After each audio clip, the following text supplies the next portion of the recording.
बिस्मिल्लाहिर्रहमानिर्रहीम। नाजरीन, एक पाकिस्तानी ने नासा की साइबर सिक्योरिटी में खामी तलाश करके नासा के खलाई मिशन को बड़ी तबाही से बचा लिया। लेकिन क्या आप जानते हैं कि इसके बावजूद भी पाकिस्तान साइबर सिक्योरिटी में बहुत पीछे क्यों है? क्यों पाकिस्तान के तमाम सरकारी इदारे साइबर हमलों की जद में है? कैसे पाकिस्तानी वजीर आजम समेत तमाम वज़रा और बड़े अफसरान का डाटा ऑनलाइन बआसानी दस्तयाब है? आप यकीनन हैरान होंगे कि आपके हाथों में मौजूद मोबाइल फोन आपकी तबाही का सबब बन सकता है और आप अपना ज़ाती डाटा समेत तमाम बैंक बैलेंस से हाथ धो सकते हैं। दोस्तों, आज की इस वीडियो में हम एक सीरीज का आगाज करने जा रहे हैं जिसमें हम आपको साइबर सिक्योरिटी से मुतल्लिक तमाम मालूमात फराहम करेंगे और आपको बताएंगे कि आप साइबर हमलों की भरमार के बावजूद कैसे महफूज रह सकते हैं। तो नाजरीन, सबसे पहले आपको साइबर सिक्योरिटी के बारे में बताते हैं। दोस्तों, इंटरनेट अब रोजमर्रा इंसानी जिंदगी का एक अहम जुज़ बन चुका है। कंप्यूटर हो या स्मार्टफोन, अब टेक्नोलॉजी की मदद से आप ज़रूरियात ज़िंदगी, आसाइशें और सहूलियात घर बैठे मिनटों में हासिल कर सकते हैं। ताहम बर्क रफ्तार इंटरनेट से कुशीद करदा साइबर स्पेस नामी इस निज़ाम ज़िंदगी में जहां आसानियां हैं वहीं खतरात भी मौजूद हैं।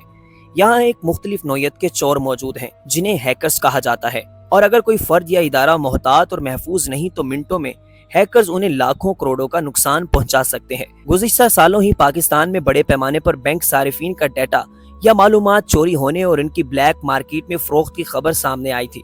ये मालूमात ज्यादातर उन मुतासरा सारिफीन के क्रेडिट और ATM कार्ड की तफसीलात थी। इस चोरी से कितने बैंक और इनसे मुंसलिक कितने सारिफीन मुतासिर हुए, इस हवाले से हुकूमती इदारों की जानिब से वाज़िया तौर पर नहीं बताया गया और न ही फ्रांसिक या साइंसी बुनियादों पर तहकीकात सामने आई। देखने में ताहम ये आया कि ज्यादातर मुकामी बैंकों की जानिब से सारिफीन के कार्ड ब्लॉक किए गए, जो हिफाजती इक़दामात की दुरुस्तगी के बाद खोल दिए गए।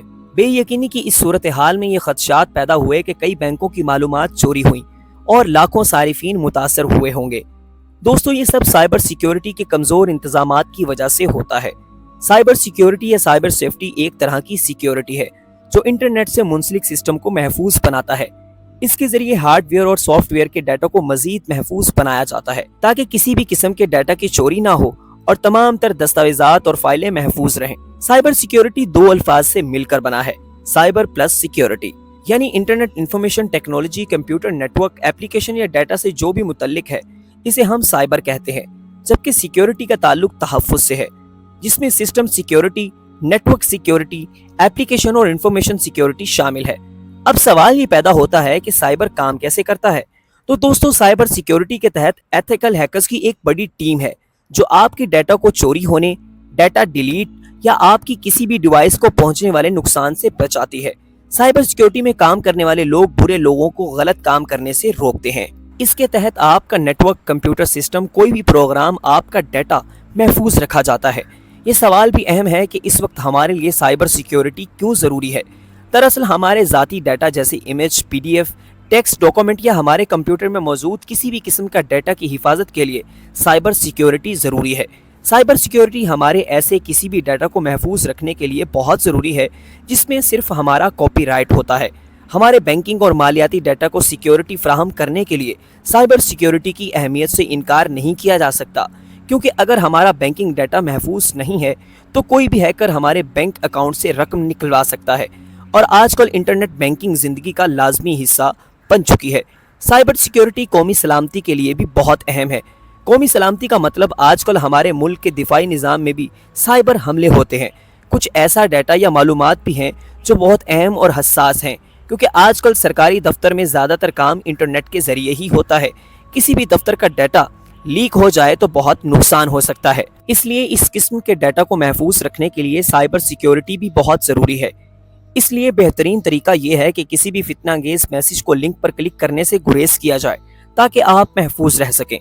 नाजरीन, साइबर हमला आवर मुख्तलिफ तरीकों से हमले करते हैं। अपने ज़ाती फ़ायदे के लिए दुश्मन मुल्क में मौजूद हसास और खुफिया मालूमात को नुकसान पहुँचाना, सरकारी और प्राइवेट कंपनी वेबसाइट्स की सर्विस को मुअत्तल करना और वेबसाइट्स का डाटा चोरी करना है साइबर हमला आवरों का हदफ होता है।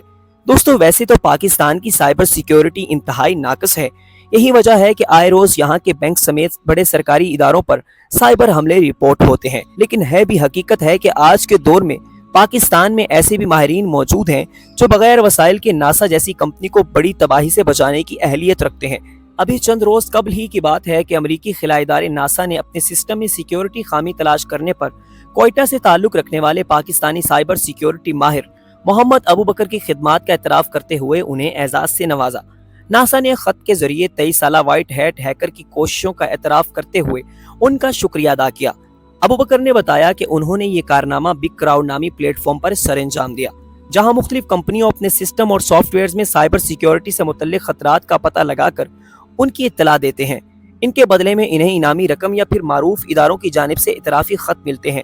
لیکن دوستو، یہ بھی حقیقت ہے کہ آج تک پاکستان میں بڑے سائبر حملے ہو چکے ہیں، جن کی وجہ سے ملک کو بڑا نقصان اٹھانا پڑا ہے۔ ایسے ہی چند حملوں سے متعلق آپ کو بتاتے ہیں۔ ناظرین، سب سے بڑا سائبر حملہ حبیب بینک لمیٹڈ پر کیا گیا۔ 2017 میں HBL کے ATM کو ہیک کیا گیا، جس سے اس بینک کو 10 ملین روپے کا نقصان ہوا، جس میں تقریباً 579 سے زائد صارفین متاثر ہوئے۔ اسی طرح انٹرنیشنل اسلامک یونیورسٹی اسلام آباد کی ویب سائٹ پر 2017 میں ہیکرز نے حملہ کیا اور ویب سائٹ کے مواد کو تبدیل کر دیا، جس سے تعلیمی ادارے کی ویب سائٹ کی ساخت کو نقصان پہنچا اور تعلیمی خدمات کی معطلی ہوئی۔ اس کے ساتھ ساتھ ہیکرز نے 2 ملین پاکستانیوں کا ریسٹورنٹ سے ڈیٹا چوری کر کے فروخت کرنے کے لیے ڈارک ویب پر رکھ دیا۔ ہیکرز نے یہ دعویٰ کیا کہ یہ ڈیٹا 250 سے زائد فوڈ کمپنی میں استعمال ہونے والے سافٹ ویئر کو ہیک کرنے سے حاصل ہوا، اور جن میں بہت سے ریسٹورنٹ بھی شامل ہیں، جس میں ان افراد کا credit, debit card number, mobile phone number اور ای میل ایڈریس شامل ہے۔ ہیکرز کی جانب سے اس ڈیٹا کو فروخت کرنے کے لیے قیمت $54,000 لگائی تھی۔ ناظرین، 5ویں نسل کی جنگ یعنی 5th جنریشن وار ایک جدید اور پیچیدہ جنگی تصور ہے، جو روایتی میدان جنگ سے بالکل مختلف ہے، جو معلومات، نفسیات اور سائبر سپیس پر مرکوز ہوتی ہے، جس میں دشمن بھی واضح نہیں ہوتا، ہو سکتا ہے کہ دوست ہی دشمن ثابت ہو۔ یہ جنگ غیر متنازع اور غیر متوازن ہے، جس میں ریاستی اور غیر ریاستی عناصر غلط معلومات، پروپیگنڈا اور دیگر غیر روایتی ٹولز کا استعمال کرتے ہیں، جن میں سوشل میڈیا اور آن لائن پلیٹ فارمز کے ذریعے سائبر حملے، ڈیٹا ہیکنگ، جھوٹی خبریں، افواہیں اور غیر تحقیقی معلومات سے نفسیاتی اثرات مرتب کرنا اور سوشل میڈیا کے دباؤ سے دشمن کو کمزور کرنا، ملک میں سماجی تفرقے اور عدم استحکام پیدا کرنا، نسلی، مذہبی یا فرقہ وارانہ خطوط پر تنازعات کو ہوا دینے والے دہشت گرد گروپ، ہیکرز اور دیگر غیر ریاستی عناصر شامل ہوتے ہیں۔ اس جنگ میں روایتی میدان جنگ کے بجائے ڈیجیٹل اور نفسیاتی حملے زیادہ اہمیت رکھتے ہیں۔ اس کے دفاع کے لیے مضبوط سائبر سیکیورٹی، عوامی آگاہی اور قانونی عملی پالیسی اقدامات، جدید ٹیکنالوجی، معلوماتی حکمت عملیہ اور مؤثر دفاعی اقدامات ضروری ہیں، تاکہ سائبر سپیس اور نفسیاتی میدانوں میں حملوں کا مؤثر طریقے سے مقابلہ کیا جائے۔ دوستو، اگلی ویڈیو میں ہم آپ کو سائبر سیکیورٹی کے مختلف حملوں اور ڈارک ویب سے متعلق معلومات فراہم کریں گے، تاکہ آپ خود کو اور اپنے ارد گرد کے لوگوں کو محفوظ کرنے میں کردار ادا کر سکیں۔